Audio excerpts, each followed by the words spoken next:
we have the one and only Sebastian with me on the Second Floor podcast here. Sebastian represents yoga for BJJ. And I'm telling you, Sebastian, I would not even be able to train jujitsu as often as I do if it weren't for what you do with your program. I find that the intricacies of yoga is just paramount to be able to continue to train and continue to do what we love with jujitsu. And many of those that are listening to this on the live, many of those that are going to listen on our podcast, I think are going to tremendously benefit from your teachings. And I'm a big fan, man. I'm like giddy knowing that you were able to connect and be able to accept this. And I appreciate you for being here. And I think this is going to go really well to just have a lot more people understand the importance of yoga. So welcome aboard, man. Thank you so much. Yeah, it's I hesitate to say that what I do is mainly yoga. What I mainly do is jiu-jitsu, but I found ways, techniques, strategies, tactics to make jiu-jitsu more holistic, more all-around, more versatile, more, kind to the body. Because I did judo for 16 years and it broke my body completely. And then I switched to jiu-jitsu, which was much softer to the body compared to judo, because judo is brutal. I think the average person quits judo at 25. The professional career in judo ends at 25. Then you're, old. Whereas in jiu-jitsu, you can be 40 and you can still train. But, the professionals in jiu-jitsu, they kind of stop after 40. And I started feeling like I competed in the worlds in purple belt, and after that I was 26 and I was spent. I couldn't sleep at night, I couldn't work in the day, I could only train, and I was good at training, okay at training, but then afterwards I was completely dead. So I found that, luckily I found that my holy savior, which was she's my wife now, but she was just a pretty girl that could move really well. And I took a break from jiu-jitsu for a year and I just did her yoga. And I came back after having done no jiu-jitsu for a year, and then I kicked everybody's ass and I felt 10 years younger. So I'm like, this is what jiu-jitsu needs. I think that 20 million people train jiu-jitsu around the world now. That's the number I heard last time. Wow. And every single person in jiu-jitsu needs, if they want to do jiu-jitsu for more than 10 years, they need something like yoga for BJJ. They need strength training, they need mobility, flexibility, they need a breathing balance, everything that that yoga can offer. Not any general yoga. There's many types of yoga and some of it is just BS. But jiu-jitsu is definitely lacking. Running in circles and doing jumping jacks is not going to prepare you well for jiu-jitsu. And if you want to do jiu-jitsu for 20, 30 years, then it's impossible to do it if you spar 2 or 3 times a week, 2 or 3 sessions a week. Just the randomness of jiu-jitsu and the hard aspects of it is you're gonna get hurt. And if you do a proper yoga warm-up before every session, you're gonna get hurt less often, you're gonna get hurt less severe, and you're gonna be injured for less time. And those statistics is really gonna play your favor if you want to keep rolling into your 60s and 70s. And I believe almost everybody in jiu-jitsu wish that they started earlier, but that is a stupid thing to wish. It's much better to do something so that you don't have to quit so early. And that's what yoga for BJJ is. It can give you 10, 15 extra years on the mat, and those 10, 15 extra years is going to matter more for you then than they would have done if you started when you were young. When you're young, you can do anything and enjoy it. But imagine being 60, 70 and being able to roll with the youngsters and keep up with them. Maybe not win the world championships, but you can roll with your grandchildren. And I think when you're 70, with the perspective you have when you're 70 and roll with your grandkids and maybe kick their asses and get your ass kicked, I think that will probably be a much bigger achievement from that vantage point than a gold medal. So that's what I'm so passionate about. And that's what I want to see happen. I really want to change jiu-jitsu so that every academy in the world has yoga for BJJ or something similar. If I have competitors, I just love competition, and I love, if someone tries to copy me and steal my stuff or do anything better, as long as we don't have to run in circles and do jumping jacks and push-ups for warm-ups, I'm super happy. So that this is my life passion.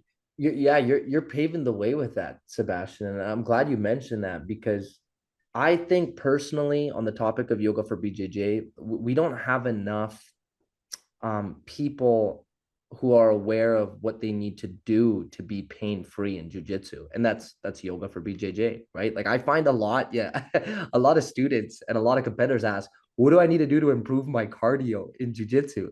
And the way I look at that is, okay, well, roll more, right? Like do more back to back rolls. Don't sit out in Yeah, between rounds, right? yeah. Like get your heart rate up and learn how to keep it up while you're rolling, and Mhm. that's where you're going to be able to really see what you're capable of doing, because now you're you're not able to think as clearly, and you're only going to rely on moves that you really know, right? And when it comes to being in so much pain, I think that the answers yoga for BJJ gives people is that you don't actually have to be in pain every day doing jujitsu. I think that's a really, like, that's one of the first hurdles that I notice a lot of people go through when they quit jujitsu. Is in the beginning they're like, oh, like I'm stiff all the time, I'm sore, and what do I need to do? How do I like how do I get rid of this? And it's yoga. And I just want to know, like, if you can share what and how someone can still be able to do it when they're injured. Because I know a lot of times when people get injured, the first thing they think is, oh, I need a rest, I need to stay in bed, I shouldn't be moving my body at all. From your perspective, do you believe that's wrong, and why is that wrong? And what are some styles of yoga someone can do to be able to overcome some of those injuries, especially ones that they're getting on Good. the mats, right? It's such a huge question, but I'm gonna start here. I don't think it's jiu-jitsu necessarily that makes you in such pain and the stiffness and that you experience after training. I think it's the sedentary lifestyle that we all lead. Today's society is so geared around sitting still, standing still, being in bed in front of a screen. So if we went to Africa, rural Africa, and we taught them BJJ, they wouldn't be stiff because they all have labor jobs where they still use their bodies like we used to do 50, 100 years ago. So it's training really hard with a sedentary body and then going back to your sedentary life that makes it so brutally uh, unforgiving. Um, so the perspective that you get when you change, my cardio is absolutely amazing, even if I don't train in several months because of life. I had 3 kids under 3 years, and I deserve a medal because I survived. and They keep you and sedentary for sure. yeah, they definitely keep me non-sedentary, yeah, for sure. But just to being aware of my body when I spar, being aware of my stiffness when I'm laying in bed, just changing my perspective. It changed my perspective so much, being able to, if I feel bad, I can analyze why is my lower back and hips feeling bad right now. Oh, it's because I have the incorrect seat. My car seat is not, aligned the right way. So I move it, and then I check, and like 1 minute later, now it's fine. Okay, yeah. So it wasn't anything wrong with me. It was just the way I did it. And I never, I had herniated disc for 6 years. Between 20 and 26, I was so injured that my body was on par with a 60-year-old. I had to lay down on the floor and kind of do a triangle with my legs just to be able to put on a sock, Yeah. just like an old man. And I was in my prime. And now I can stand on one leg and almost, put one foot in the ceiling and put on a sock. So, And and now I'm almost 40. So it just changes your perspective completely to do it the right way instead of the stupid way. yeah, wow. No, and I think that just shows the element of you being so consistent with it, right? And I love that you share that in your videos, right? You have a very unique, progressive approach to yoga, Sebastian. I think that's something that I really want our audience members to understand is like there's levels to this shit. Like, I think that's why a lot of people will go and they'll try like a moksha yoga class or Bikram yoga in our city, and they'll become intimidated because they accidentally went into some advanced yoga session. But something like Yoga for Rocks, that's a program that you have that I spent a lot of time on, when I've been injured and when I personally have had, moments where like I can't even bring my leg over my hips more than 5 inches. So I think just having some sort of incremental progression towards programming the same way we do in jujitsu can help people out with their injuries, right? I do have sitting here with me Prince. Yeah, I think the reason why. Sorry. Oh, Steven, du brukar gå iväg med telefon. Jag brukar ditt internet. Sorry, yeah. Oh yeah, no worries. I was gonna say, Sebastian, I have my brother who introduced me to yoga for BJJ sitting with me. He's so giddy. He's sitting here like a fanboy in the background. And I wanted to open up the floor to him. I wanted him to say hi to you and Prince as well. And I'm sure they have some questions, but let's have them say hi and then we'll let you circle back. It'll be awesome. Absolutely. Hey, Sebastian. Oh man. Hey. Sebastian, I just wanted to say Nice to meet you guys. so much for your program and like your programs. I mean, I've been doing them over the course of the last almost 10 years now, 8 years maybe. And it's completely Jesus. changed my life for the better. It's been it's added longevity to my game, like you said. It's improved, not like people think it improves your flexibility, but no, I think it's improved my overall athleticism. It's improved my understanding of anatomy, and I can't say thank you enough. I can't believe you're here today. Like it's pretty cool. That's really cool. 8 years. That's awesome. I in August I've been doing it for 10 years. So you were with us from almost the very beginning. Yeah. I used to just do like back in the day, I would just do like the hip program over and over and over and over again. Like to this day, I still do it. Like I'm gonna do back body week today, and it's like a staple in my training, and not just in jiu-jitsu, but it's helped with like rotational ability and in my boxing. It's helped in my kickboxing. It's helped in like my comfort with weightlifting. It's the best. It's really cool that a video I recorded 7 years ago has such replay value. Like if you watch the same series 50 times in a row, it really loses, the value. But you can just keep repeating the same thing and just enjoy it just as much 10 years later. That's absolutely really cool.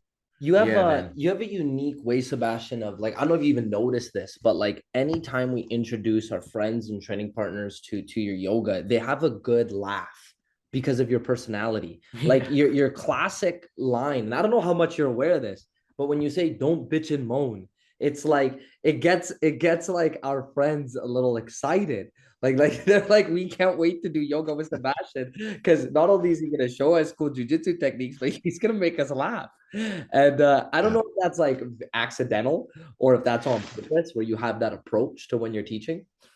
It's definitely not accidental. We went to the best teachers in the world, absolutely the top-rated yoga teachers in the world, and 9 out of 10 were too pretentious.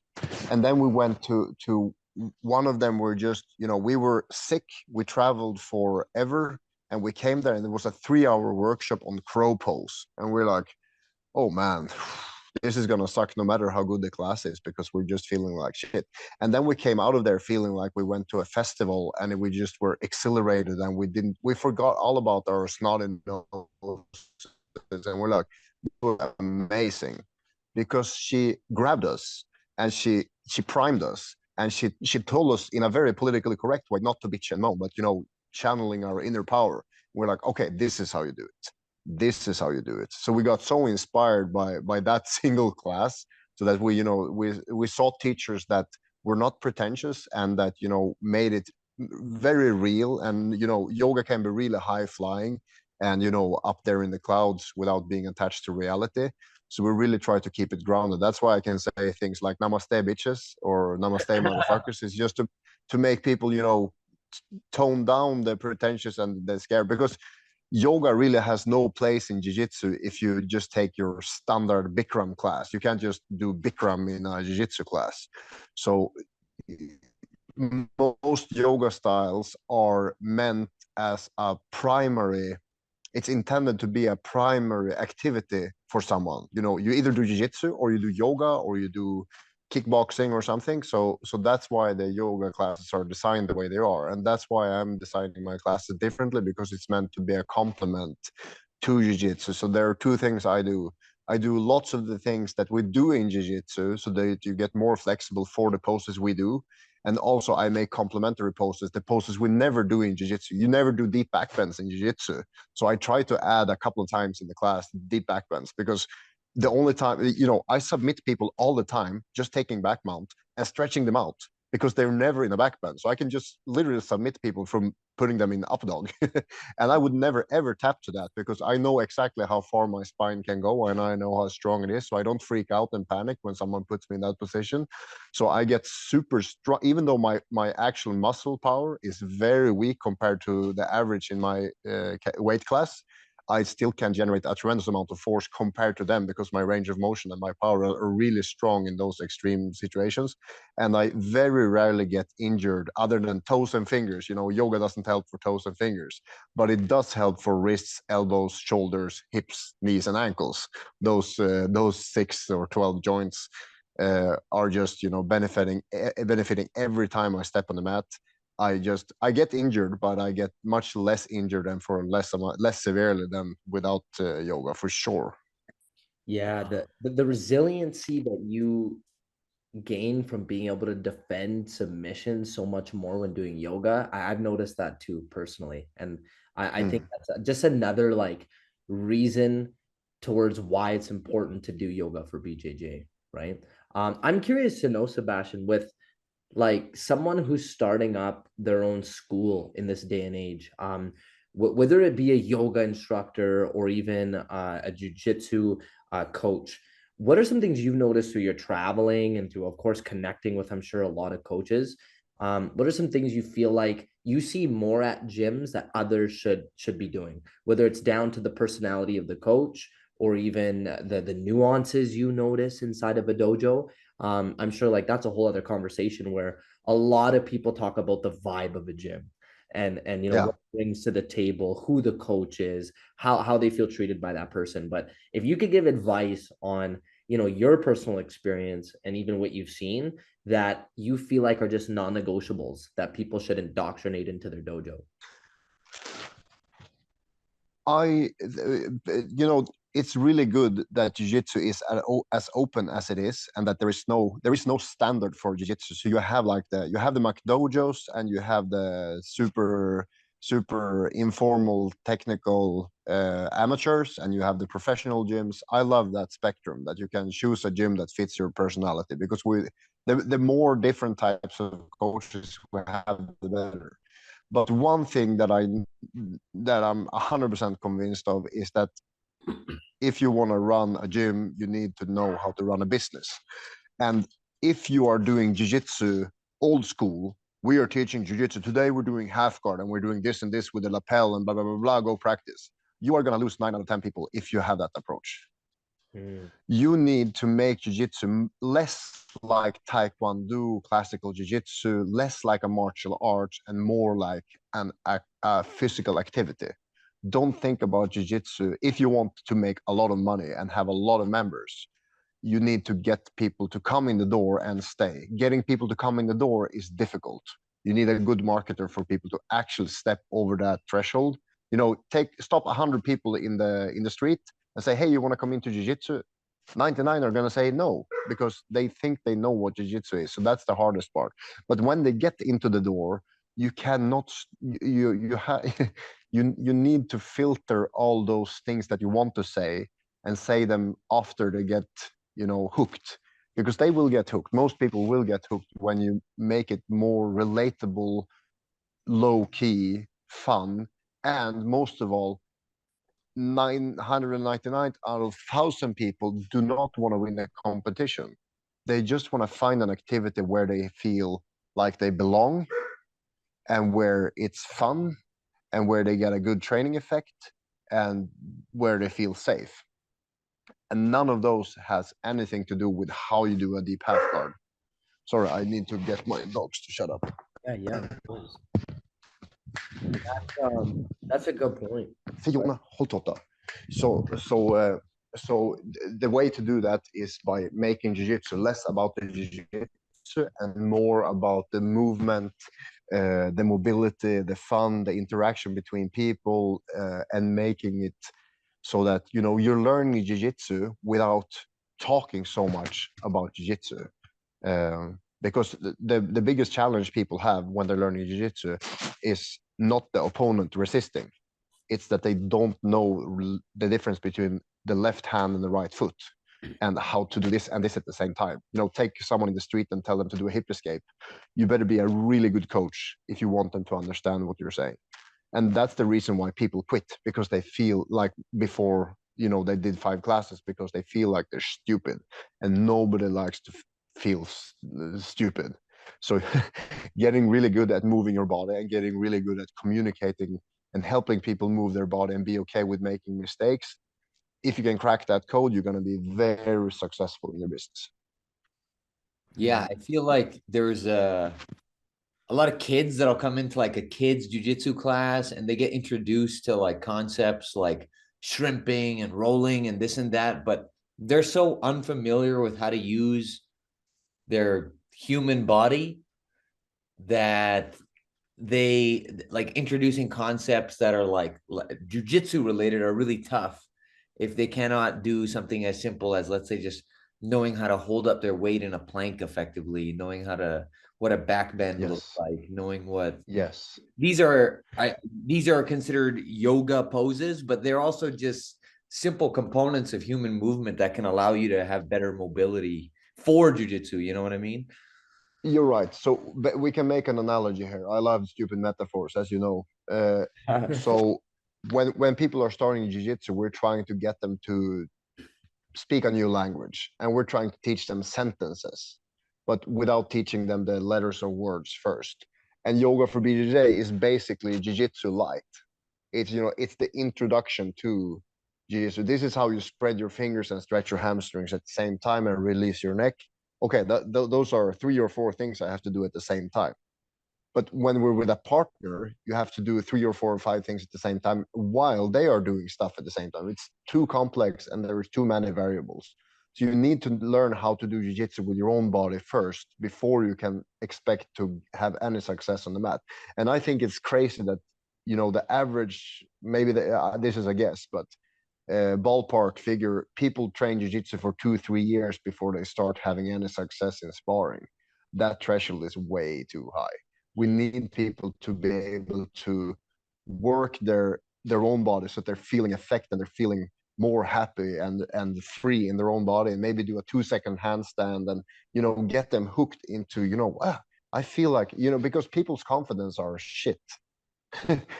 people didn't move when they were kids, and they feel that maybe they're getting older faster and they're feeling 40 fat and finished. So if they're also getting smashed on the mat, it's only weirdos like us who really enjoy getting our asses kicked and having someone's ass in their face. We love it. But if we want to make jiu-jitsu really, really big, we need to get people better faster. And that's not going to happen by just doing BJJ the way it's done now, because I think it's very ineffective. Yeah, I find I notice this. Like, if anyone wants to improve their level of patience, then teach someone brand new jujitsu. Like if you want to be able to see where your patience levels are at, like especially kids, like guiding them through the step by step process, and not having to get excited at showing them a full move, right? Like, and on the other end, being the new student, like, do you think, Sebastian, it's counterproductive to get someone to just learn jujitsu by, hey, let's do our drills, let's learn some techniques. Okay, now go roll. Now go roll. Even if you don't know what to do, just figure it out. You're not trying to roll to win when 99% of the people are trying to do that in the beginning still. But like, what would you suggest for someone who's brand new at jujitsu? They just started. They're thinking about starting. Do they consider getting into rolling with another person, or do you think like there should be a waiting period on that?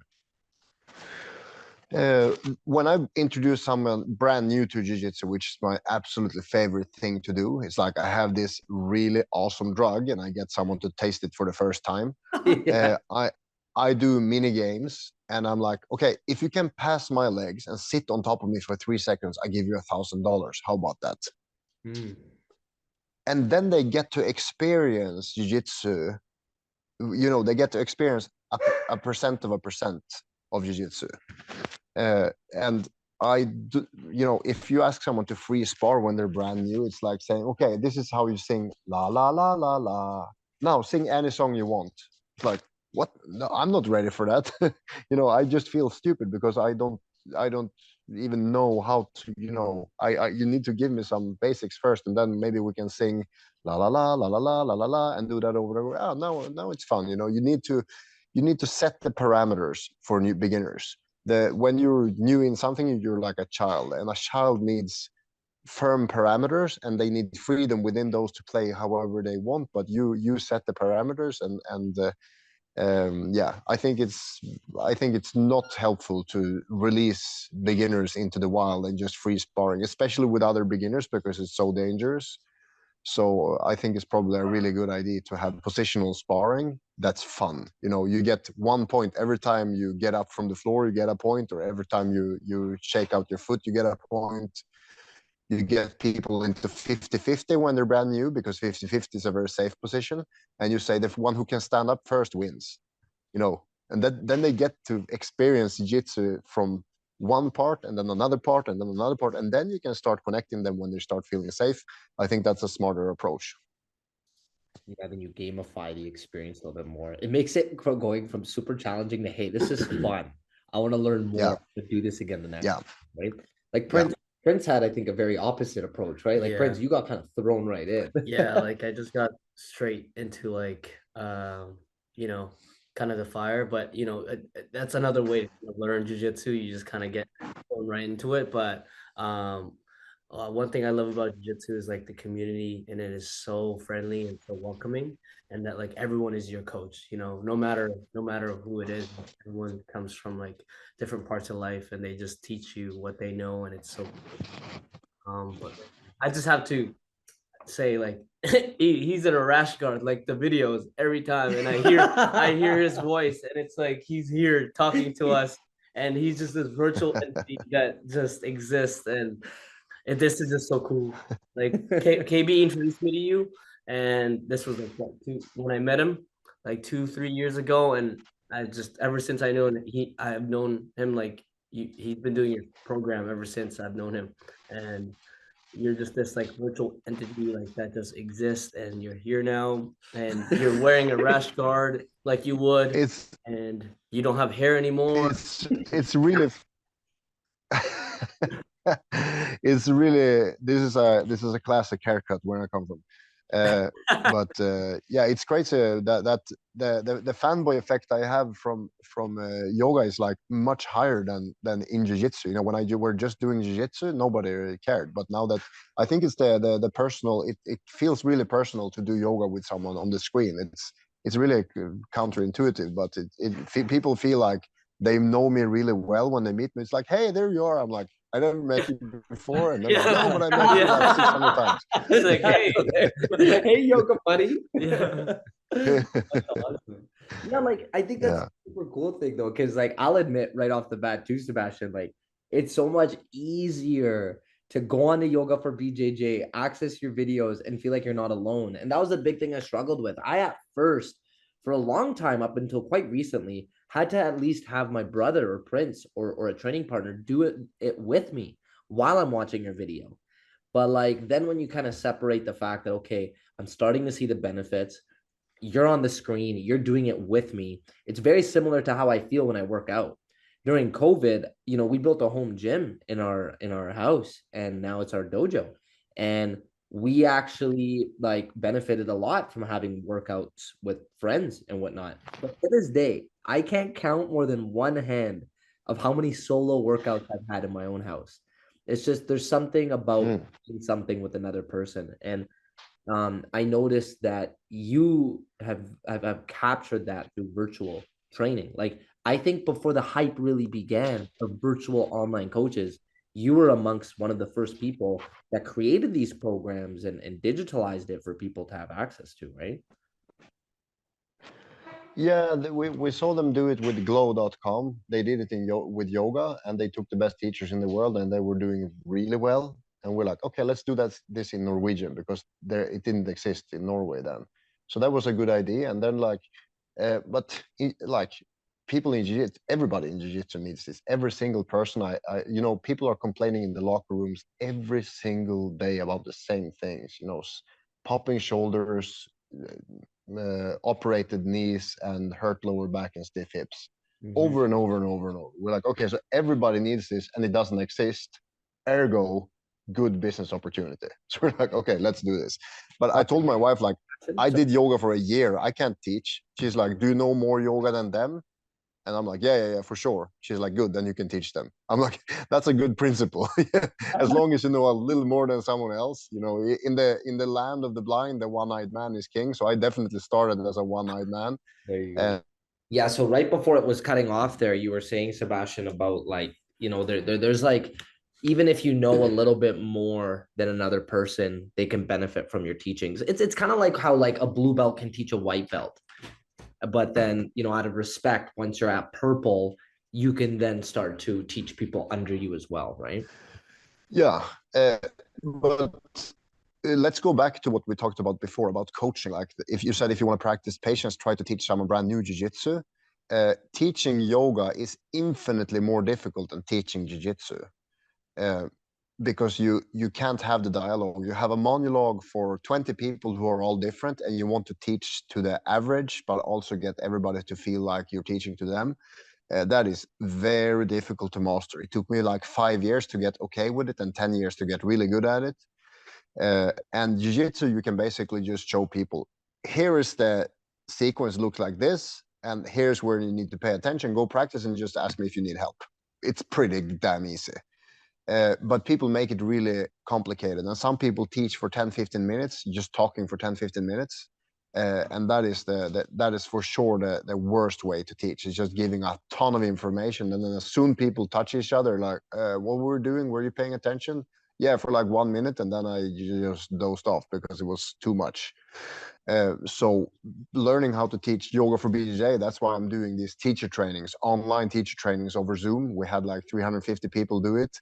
And the number one feedback I'm getting from that is that people get so much better at teaching jiu-jitsu after they're doing the yoga training, because they keep it simple. They're like, okay, hands on the floor, not spread your fingers, elbows straight, hands on the shoulders, blah, blah, blah, blah, blah, blah, blah, blah. So you're making it, I'm telling all my instructors that are taking the training, imagine that you have a room full of drunk foreigners. Okay, so they're drunk. You need to speak clearly. They're foreigners. You can't use any fancy words. Arms straight, breathe. When you make it that simple, you feel much more relaxed yourself, and then they feel more relaxed, and then you can guide them through this. Imagine giving 20 people that are drunk driving directions. It's like, past the church, left, and then until the road ends. That's how you give a road instruction. That's how you need to teach jiu-jitsu as well. You show them what we're doing. Okay, so we're taking the knees, push them to the side, step your foot to the hips, and then after that you will figure the rest out for yourself. But this is the most important. Get the foot to the hip, because then you're isolating his legs and he can't defend. Okay, practice that. And I love this ecological what's it called? Ecological learning. These new principles of not instructing like a lecture, and more like creating small challenges and games. I love that. I hope that jiu-jitsu catches on quickly, because that makes so much sense, and it's so much more fun to practice that way. Yeah, I really like that, man. I find that brought me to two things, right? Number one, it's like there's this method we say in North America, keep it stupid simple, right? Yeah. like less is more. Like just dumb it down and have it make sense. And it's actually funny because a lot of people learn in different ways. And I know like there's like auditorial learning, linguistic learning, there's visual learning, and you'd get a little bit of a kick out of this, right? I was in Portugal and I remember doing some jujitsu classes there. I brought my gi with me and competed in the Portugal Open, and then just, every now and then would go and find a place to train. And every single place I trained at had everyone speaking Portuguese. So there wasn't a single person who was teaching in English. But at the same time, they were such good instructors that based off what they were showing, like, like snapping their fingers, saying where their arms should go, how things should be, and just it being straight to the point, I find that it's very cultural there too. I was able to make sense of it. And had they have just maybe been too wordy and just sat there and talked, it would have went right over my head, right? So you make a really good point about that. Yeah, actually, the people that are struggling the most in my teacher trainings are the Americans, because they're used that an instructor has to talk a lot. Whereas the 50-year-old Polish guy that hardly speaks English, people had no problem whatsoever understanding his instructions, because he had to keep it simple, because his vocabulary wasn't enough to ramble on. So yeah, I also, as soon as I try to find the right word, I start rambling, because English is not my primary language. So that's also one of the reasons I try to keep it stupid simple. And it's more fun. It's less pretentious. It's not like you're trying to teach everything at once. If I'm teaching a technique, this is my principle. When I teach a room full of white to black belts, I show them the basics, and I say, everybody start here, and then if you find variations, go on with that, but keep doing this over and over. And then I go to the people that need it, and I give them instructions separately, and give the black belts and brown belts the nuanced stuff that, that if I talk in front of the room about all these tiny details, the basics and the fundamentals just are forgotten. So I only ever teach fundamentals to a public, and then I teach the intricate stuff to people. I'm like, hey, you want to know a secret? This is how you do it. And then they feel special, and they're super appreciative instead of you lecturing everything at once. I think that's a good tip. I think that's $1 million advice right there, because I find from a black belt's perspective, or just someone who has more experience, you can't help but look at everything they're doing wrong, and you want to improve it right away. Like you can't help but be like, their hands aren't high enough, or their base is wrong. But then you have to ask yourself, are they getting the fundamental understanding of what's going on here? And can I add more, I like to call it KPIs, like key performance indicators, into the situation once they understand the basics? Because you're right, it becomes so much at once, to the point where what they're trying to do for fun is now feeling like a job. And this is at the very beginning of trying to get in, right? And also to add on to that, having done yoga for a long time, it has really humbled me, because everything I held true in the beginning, I have had to start questioning and even discard. Your arms need to be straight here because A, B, C, D. And now I'm like, ooh, why the hell did I say that? When I watch my old videos, I'm like, no, but that doesn't make any sense. I thought it made sense, but I saw so many different bodies and so many different approaches. I'm like, that probably works. Flaring your elbows in a low push-up is okay for most people, unless your wrists hurt. So I took a more and more humble approach to teaching. So when I see someone do a mistake in jiu-jitsu, they just might be on the path to create a new technique, or figure out another technique, or something I haven't thought of. So I try to not intervene and micromanage, because then I am limiting them to my perspective. So that's why these, creating little games, and like the goal is to get start here and get passed by the legs, use any technique or strategy you want. I start like that, and I see what people come up with, and maybe they give me new ideas, and I'm like, oh, this was really smart. Leo Zini, my biggest idol in jiu-jitsu, he says he learns the most from watching blue belts, because they know basics, but they're also, they still have the beginner's mind, and they're not limited to everything people have taught them.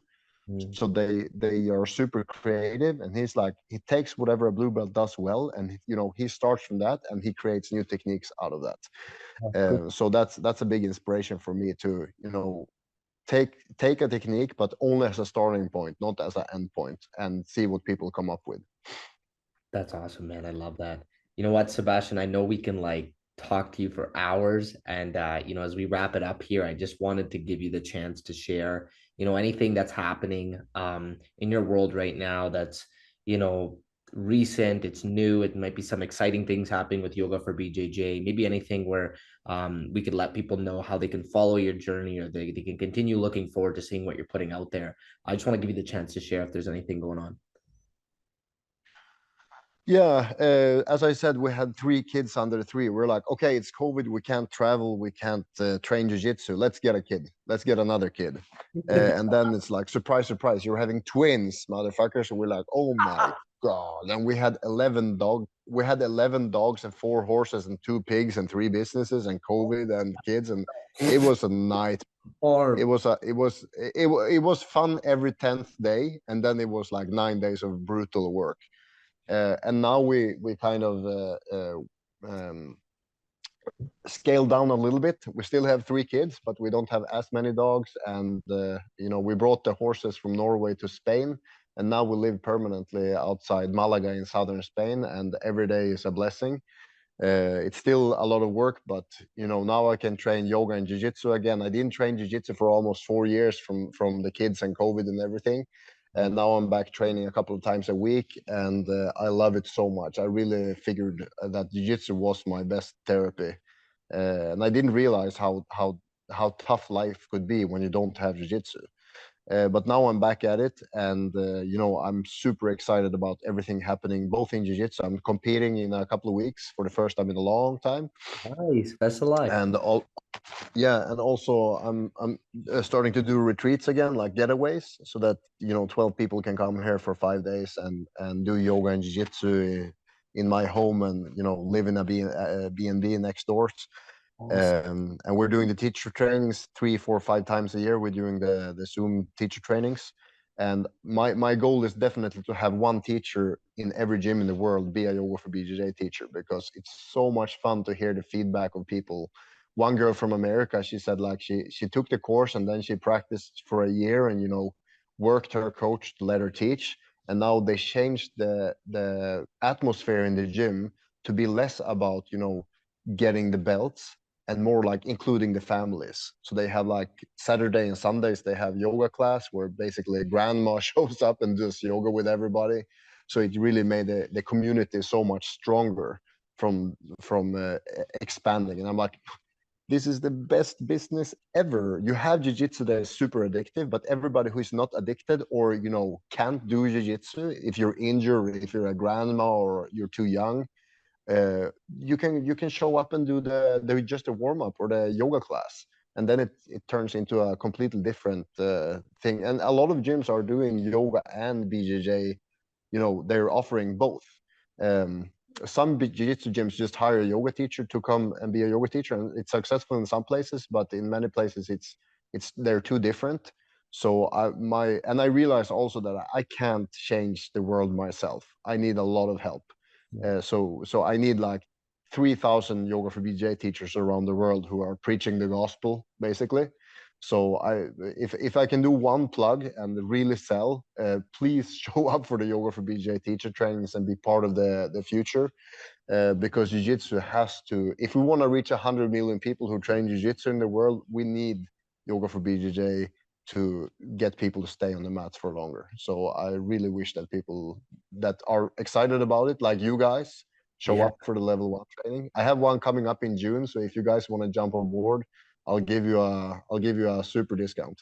That would be awesome, Sebastian. Yeah, count us in. I know we talked about that, and that's something that we would love to have affiliated with our academy as we open our doors. And Yeah, we really appreciate your time, and this was super awesome to have you on board. And but how about this? How about I give you guys a super deal, like 3 for 1. You can all 3 come for the price of 1, and then we do another podcast after you've done this teacher training, And then I wanna interview you guys with your perspective after you did the training, because that would be everything we talked about now today. You can kind of either confirm or deny. That would be really cool. Where does that happen? Over Zoom. So you basically, when you sign up, you get access to the curriculum. It's a video curriculum. You just watch the videos and you practice. And then you show up over Zoom and you practice teach with another person in a breakout room. So you do like one-on-one with another student, and they practice teaching you and you practice teaching them, and you learn from each other. And then we do Q&A, and it's super informal and chill. And then you graduate, and then you can start teaching in your gym. So we've been doing it since 2019. And it's super successful and super chill. Everybody shows up, is really nervous, and then they're like, after 5 minutes, they're like, "Hey, this is fun." I love it. So yeah. How long is the program for, Sebastian? The graduation is like 8 hours, 4 hours Sunday, and then the next Sunday 4 hours. And then the program, you can give it as much time as you need to be able to remember the sequence. Like you need to take notes and know the sequence. You need to do it 10, 15, 20 times. And it's just a really nice warm-up. So you that's what you're doing anyways. But the Yoga for BJJ website, it's only people that are consistent that get success, and most people aren't consistent. So taking the teacher training is a really nice way to get first-hand experience with how simple you can actually make it. So it's a very nice, when you take the plunge, it's like taking a cold bath. As soon as you get into water, you're like, hey, this was nice. So that's what the teacher training is. Yeah. Well, let's definitely talk about that, gentlemen. We'll get her done. I do have to go teach my class, Sebastian. So thank you so much for being on. Let's consider the teacher trainings and let's do this again, man. We really appreciate you. Yes. For everyone listening, go on yogaforbjj.com, subscribe. .net. .net. Yes, yogaforbjj.net. Go see what Sebastian's all about, and I promise you it's going to be the best investment you're ever going to make. Us. See you on the mat. Thank you, Sebastian.